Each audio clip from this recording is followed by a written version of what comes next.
کی گل شب برو از شاخ چیده. قرار گرفتن درست دست شما هست. بچه ها ماشاءالله گیتار هم بهتون میاد دیگه. 2 3 4 5. یا خدا. سلام، حالتون چطوره؟ به کانال من خیلی خوش اومدین. همونطوری که میدونین من توی کانالم دارم شما رو با بیزینس های مختلف آشنا میکنم توی شهر لس آنجلس. امروزم شما رو آوردم توی مرکز هنر و موسیقی. این ویدیو به درد کسایی میخوره که عاشق آواز خوندن، موسیقی و ساز هستن. با من همراه باشین.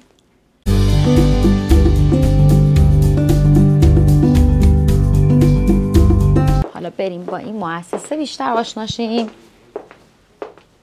اینجا آموزش زبان فارسی میدن. اتاق‌ها هست برای تنظیم آهنگ، تدریس موسیقی و آواز. این برام ببینیم.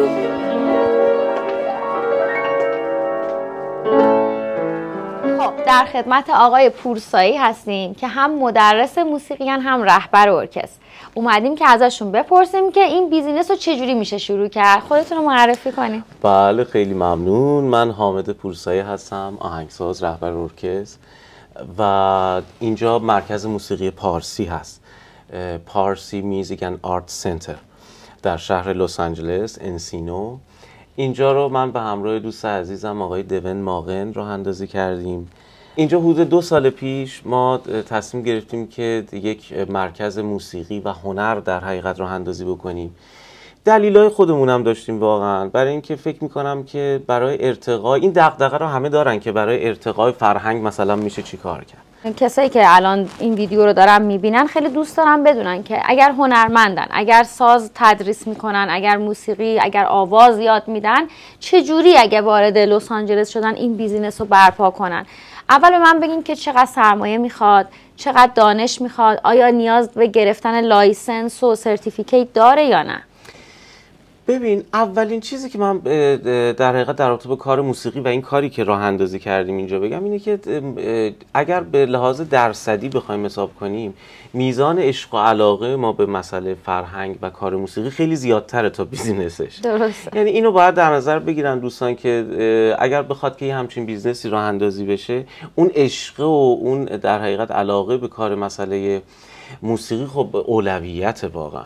من مستر میوزیشنم، تو جای مختلف دنیا درس این کار رو خوندم و آقای دوین هم موسیقی خوندن در دانشگاه UCLA. پس بنابراین این کار رو میدونستیم، تحصیلات لازمه در رابطه با این مسئله رو داشتیم و به همه معلمایی هم که اینجا هستن اکثرا مستر میوزیشن و مسترن تو کار خودشون. آره، بخوام یه مؤسسه‌ای بزنیم که توش کلاس آواز، کلاس زبان فارسی، کلاس هنری، نقاشی داشته باشیم، نیازی به داشتن سرتیفیکیت نیست. هر کسی میتونه این کارو بکنه. شما میایین یه محلی رو اجاره میکنین، ولی بعد ثبت بیزینس کنین یا نه؟ حتی ثبت بیزینس هم نمیخواد. ثبت بیزینس بشه و لایسنس های من خودش هم داره دیگه بالاخره. یعنی از سیتی باید لایسنس هاش گرفته بشه، ثبت بیزنس بشه حتما. بله. حدودی مثلا چقدر سرمایه خواسته براتون؟ اگر که یک استودیو، ما استودیویی که اینجا داریم، حالا بعدا ان شاء الله شما بگیرین، یه استودیو دابل لایره و خیلی پیشرفته است.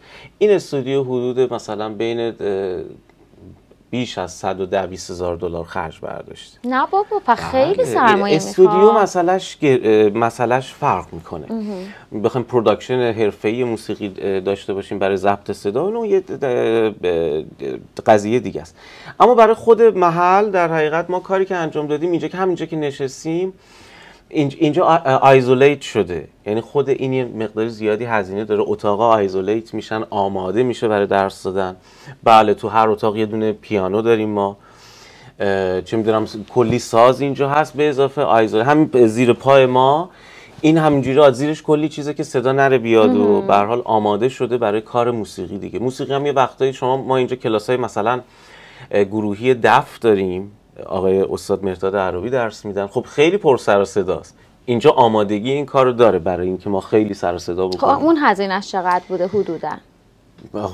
فکر میکنم مثلا 80 هزار دلار، اینکه کل مجموعه در حقیقت آیزولیت بشه اینا. و اینکه درآمدی که به شما میده حدوداً چقدره. یعنی میدونم که به هر حال بستگی داره به میزان شاگردی که داری، یعنی مارکتینگ خیلی مهمه این تو، ولی حالا حدوداً مثلا از یه شاگرد شما جلسه چقدر میگیرین برای تدریس مثلا پیانو؟ بله ببین کلاسای ما الان برای 1 ساعت هست جلسه مثلا پیانو هست $75، ولی خب خیلی از کلاسامون متفاوت شهریه هاش، یعنی شهریه یه سری کلاس ها هستن که بیشتر شهریه هاش. این که ببین به اون ظرف، اون چیزی که در حقیقت ما رو میتونه اینجا پر بکنه بیشتر به لحاظ روحیه واقعا، یعنی به لحاظ بیزنسی برای همه کسایی که الان دارن منو گوش میدن و تماشا میکنن، بیزنسش آنستلی کار فرهنگی، کار موزیک و اینا ضعیفه. برای دل بیشتر، شما برای دل خودتون. برای دل اینم بگم که آره همش برای دله که خب دروغ گفتم، ولی بیزنس آنچنانی اتفاق نمیفته. یعنی من و دوین که اینجا رو داریم به اصطلاح میگرد و این کار رو انجام میدیم، داریم همیشه بریک ایونه، میدونی یه جوری شده که چیزی ساخته نمیشه به اون شکل، هزینه هاش رو میده و یه مقداری هم برای خرج زندگی ما ازش برداشته میشه، ولی میگم اون چیزی که بیشتر ما رو پر میکنه روحی. مثلا کلاس آوازتون جلسه چقدره؟ ما یه سری کلاسایی داریم که خصوصی، اونم هم $75. یه سری کلاسای عمومی داریم 1 ساعت گروهی 1 ساعت. کلاسای گروهیمون 2 ساعته و جلسه $35. بسیارم عالی. حالا الان بریم یه دونه کلاس آواز با من بذارین ببینین من چند بله حتما در خدمتیم. بریم. کلی استرس دارم. اولین جلسه کلاس آوازه. گلدون من شکسته در باد، تو بیا تا دلم نکرده فریاد، گل شب بو دیگه شب بو نمیده، کی گل شب بو رو از شاخ چیده، گوشه آسمون پر رنگین کمون، من مثل تاریکی تو مثل من.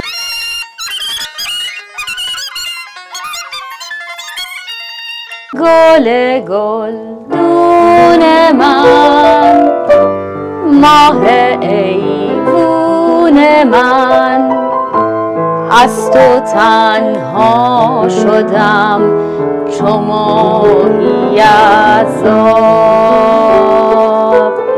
موتورم داغ شد. موتورتون داغ شد. بلند میکردم تا میخوندم. چقدر عالی. میدونی که توی آواز ما چند تا ابزار تو دهانمون هست که اینا رو باید مواظبش باشیم. مثلا زبانه، مثلا دهانمونه.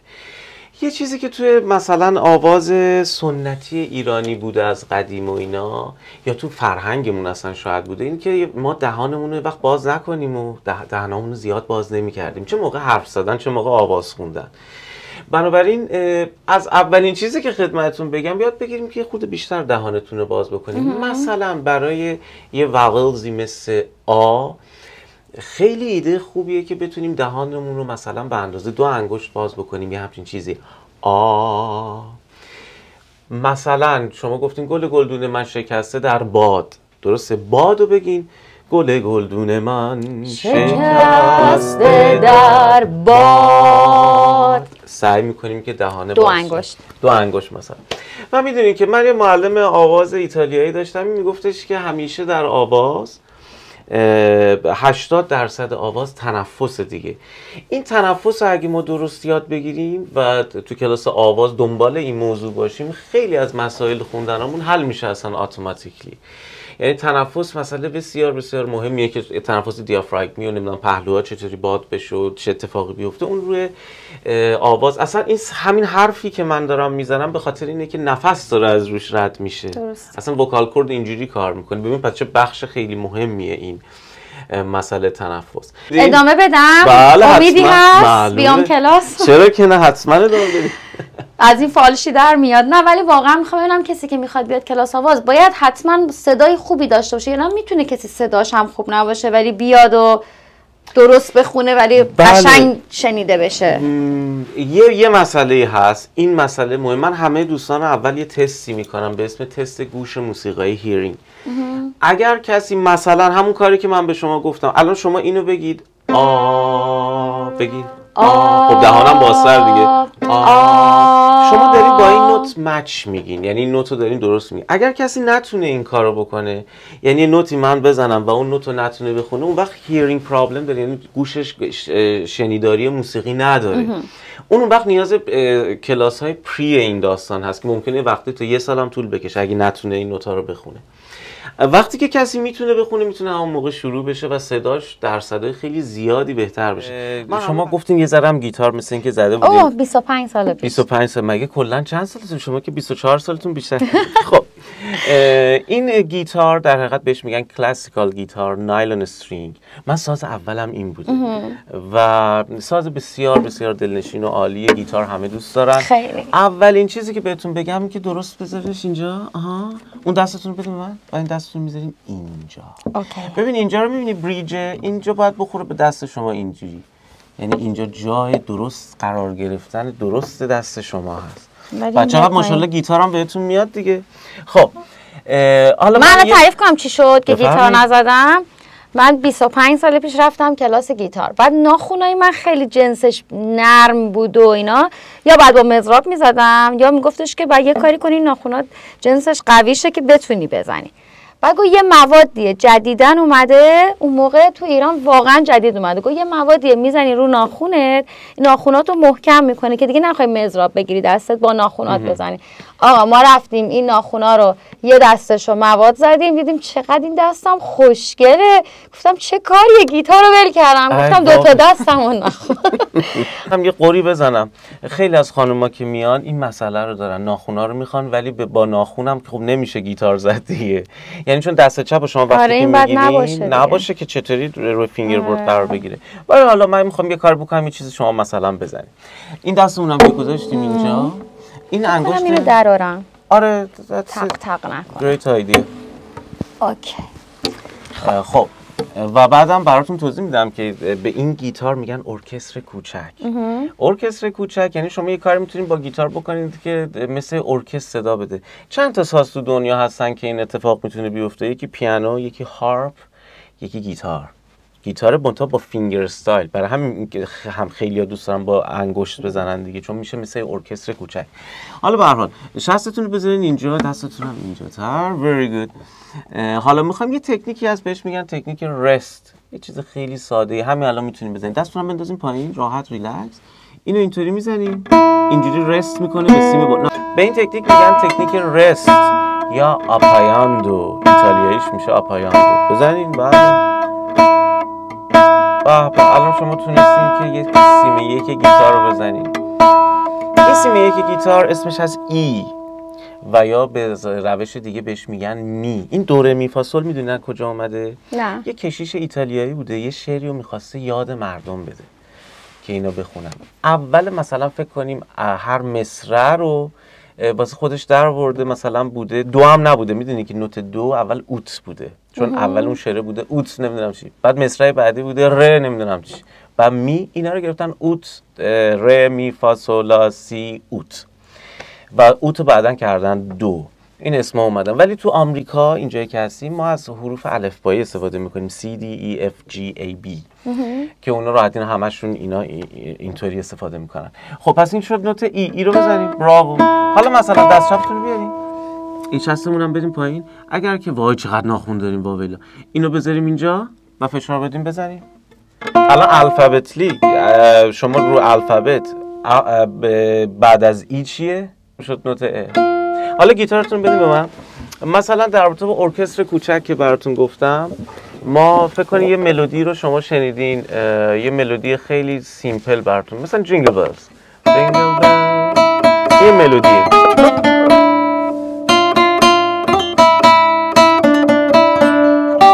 حالا با فینگر استایل میشه مثل ارکستر زدش.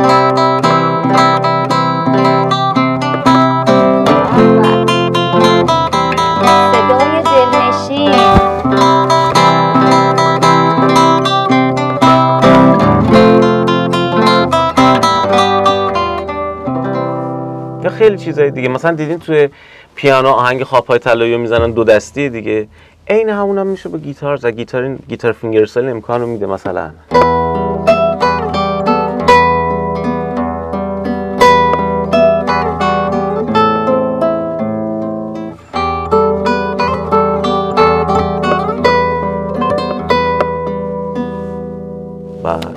هیچ صدای دلنشین‌تر از صدای گیتار نیست. بله منم با شما موافقم. زیباترین سازی که صداش انقدر دلنشینه همین گیتاره. بله گیتار خیلی تکمیل شده واقعا تمام سازایی هستن که اینجوری زده میشن. خب آقای پورسایی، من میخواستم بپرسم که یه کسی که الان ساز میزنه توی ایران و به نظر خودش هم کارش درسته، تدریس هم میکنه، اگر بیاد لس آنجلس نخواد بیزینس شما رو بزنه، نمیخواد مثلا مؤسسه باز کنه، بخواد بیاد پیش شما کار کنه، نحوه کار کردن شما با اون چطوریه؟ بله ما همیشه خوش آمد میگیم به دوستان میوزیشنی که از ایران میان و خیلی خوشحالیم که تشریف میارن، ولی به هر حال هر معلم یک کامیونیتی داره برای خودش، یه سری آدم دور و بر خودش داره و این چجوری ساخته میشه؟ این که این در حقیقت دوستان میوزیشن چند سال اینجا باشن، آدما دورشون جمع بشن، کامیونیتی خودش رو تشکیل بده. این که بخوان تشریف بیارن اینجا و ما براشون در حقیقت اگر احتیاجی داشته باشیم به سازی و یا معلم خاصی این کار رو براشون انجام بدیم، ادورتایز میذاریم، این کار رو میکنیم تا جایی که امکاناتمون اجازه بده واقعا. چون بخوام که در حقیقت راستگو باشم تو این موضوع، خب خیلی دارن میان از ایران، خیلی دوستان میوزیشن خیلی دارن میان. آیا این که به شما پیشنهاد میدن که بیا اینجا تدریس کنید؟ آیا برای همه این امکان هستش که ما به عنوان مؤسسه بتونیم این امکان رو فراهم کنیم؟ نه. اگر شاگردای خودشونو داشته باشن شما پذیرایی میگیم بیا اینجا. بعد حالا یه سوالی هم که خب احتمالاً بر بقیه سوال میشه، نحوه مالی، حساب کتاب مالیتون باهاشون چطوریه؟ ببینید ما بر اساسی که در حقیقت با معلما کار میکنیم یه درصدی هست دیگه. معمولا من آفیس ما 70% رو به معلم پرداخت میکنه و 30% برای آفیس برداشته میشه، اینجوری کار میکنیم. بسیار عالی. این انگشت پوینتر میگیم انگشت دو. اوکی. میذاریم روی، میبینیم که پیانو به قسمت شده به 3 تا بلک نوت، 2 تا بلک نوت. بین 2 تا بلک نوت ها هر کدومش دی میشه، حساب میشه. هر جوری که میخوام یاد بمونه که این دیه، دی برای دیون. اوکی. دی فور دیون. هر جایی که 2 تا بلک نوت هست دی میشه. اوکی. وسط. دی اینجوری. بله. اینا دیه. 1 2 3 4 5. یا خدا.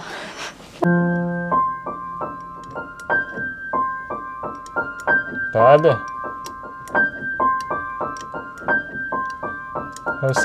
سعی کنید که انگشتون رو بر ندارید. بلند نکن. اوکی. بذار آروم بذار بمونه.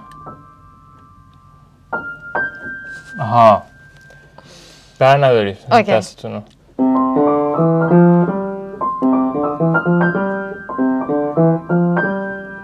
من 4 1 1 4.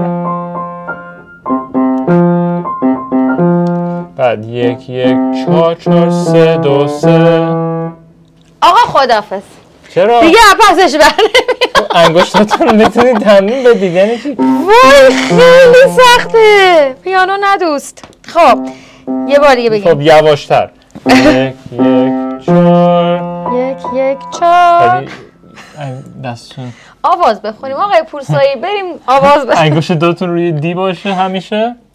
اوکی اشتباه بود راست. خواهش کنم.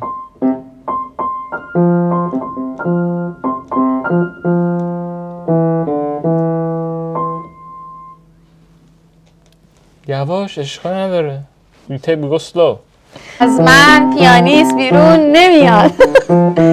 مرسی. آقا سخته، پیانو یاد نگیرین. مرسی، خیلی ممنون که تا انتهای ویدیو با ما بودین. امیدوارم که از این ویدیو خوشتون اومده باشه. لایک و سابسکرایب یادتون نره. برام حتما توی کامنت ها بنویسین، هر سوالی که داشته باشین استاد جوابتون رو توی کامنت ها میدن.